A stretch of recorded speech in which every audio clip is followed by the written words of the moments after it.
अमेरिकी राष्ट्रपति Trump announce करते हैं कि युद्ध जल्दी खत्म होने वाला है। साथ ही साथ यह भी अनाउंस करते हैं कि ईरान पिछले 47 सालों से दुनिया भर के लोगों को मार रहा है और वह 47वें अमेरिकी प्रेसिडेंट होने के तौर पर उन्हें मार रहे हैं और उन्हें मारकर उनकी हत्या करके खुश हो रहे हैं, फील गुड कर रहे हैं। और इसी बीच जो दूसरी तस्वीर नजर आती है ईरान से, वह वाकई ट्रंप को परेशान करने वाली है। सारे दावों के बीच ईरान दिखाता है कि वह न डरा है, न झुका है, न झुकेगा। उसने तुरंत वार किया।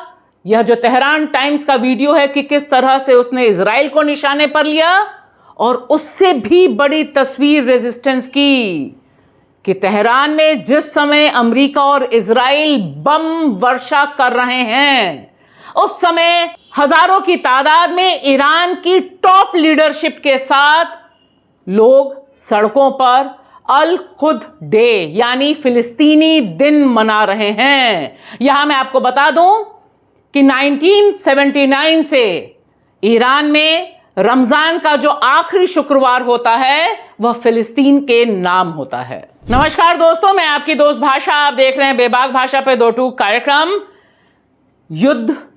युद्ध, क्रूरता और हत्या का जश्न। जिस तरह से अमेरिका और इजराइल द्वारा जो ईरान पर युद्ध छेड़ा गया 28 फरवरी को, उस पर लगातार जिस तरह के बयान आ रहे हैं, अमेरिका का राष्ट्रपति ट्रंप अपने स्टेटमेंट में अनाउंस करता है कि वह बहुत ऑनरेबल फील कर रहा है, बहुत खुश फील कर रहा है कि वह ईरानियों की हत्या कर रहा है। दूसरी तरफ इजराइल के प्रधानमंत्री जो वॉर क्रिमिनल नेतन्याहू हैं, वह वीडियो दर वीडियो जारी करके बताते हैं कि उनकी यह खूंखार डिजाइन, खून की प्यासी डिजाइन किस तरह से ग्रेटर इजराइल के उनके धर्मयुद्ध को इंप्लीमेंट करने के लिए की गई है और इसमें कैसे अमेरिका उनका लंगोटिया यार है। और इन सब के बीच ईरान की यह तस्वीरें बहुत बड़ी तस्वीर और बहुत बड़ा मैसेज दे रही हैं कि आखिर ईरान इतना मुश्किल देश क्यों है।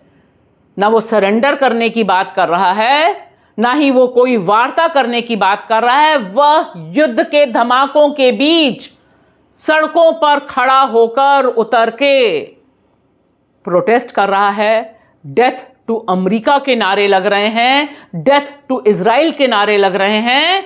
ऐसा लगता है जैसे इन तमाम लोगों को मौत का खौफ नहीं है। एक बात बिल्कुल साफ हो गई है कि यह युद्ध जल्दी रुकने वाला नहीं है, और इसके पीछे बिल्कुल साफ है कि दरअसल ऐसा इजराइल और इजराइल का जो वॉर क्रिमिनल प्राइम मिनिस्टर है नेतन्याहू, वह नहीं चाहता है कि यह युद्ध रुके किसी भी सूरत में, क्योंकि उसकी जो इविल डिजाइन है वह जब तक पूरी नहीं होगी तब तक वह इस युद्ध को जिंदा रखेगा।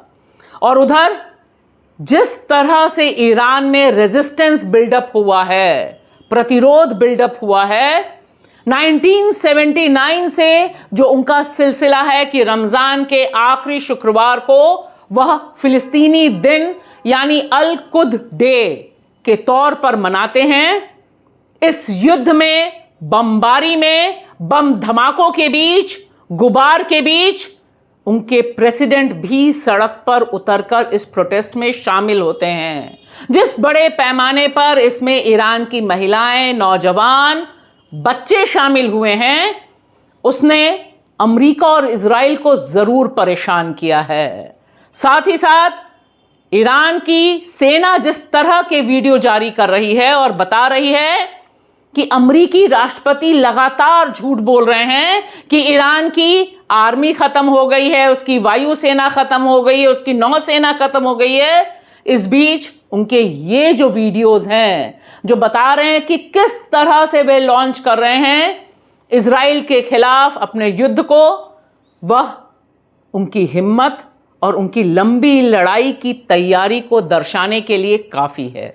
हमले दर हमले जारी हैं और जिस तरह से ईरान के नए खौमेनी ने साफ कर दिया है कि जहां जहां अमेरिका के बेस हैं खाड़ी के देशों में, वे निशाने पर बनेंगे, उससे और उसके बाद इस तरह के तमाम जो हमलों की खबर है वह साफ हो जाती है। और ईरान की सेना जहां हमला नहीं करती वह भी क्लियर कर दे रही है कि यह उसका ऑपरेशन नहीं, इजराइल कनेक्शन हो सकता है। लेकिन जो बड़ी तस्वीर है वह यह कि हार्मुज खाड़ी बंद है, यानी दुनिया में तेल का क्राइसिस लगातार बढ़ रहा है और ईरान की सेना का उस पर कब्जा अभी भी कायम है। ट्रंप की जो नेवी है वह यह भरोसा नहीं दिला पा रही कि वह वहां से तेल को सुरक्षित निकाल सकती है। जब तक हार्मुज खाड़ी बंद है तब तक ईरान के पास अपर हैंड है और दुनिया में जो हाहाकार है वह कायम रहेगा।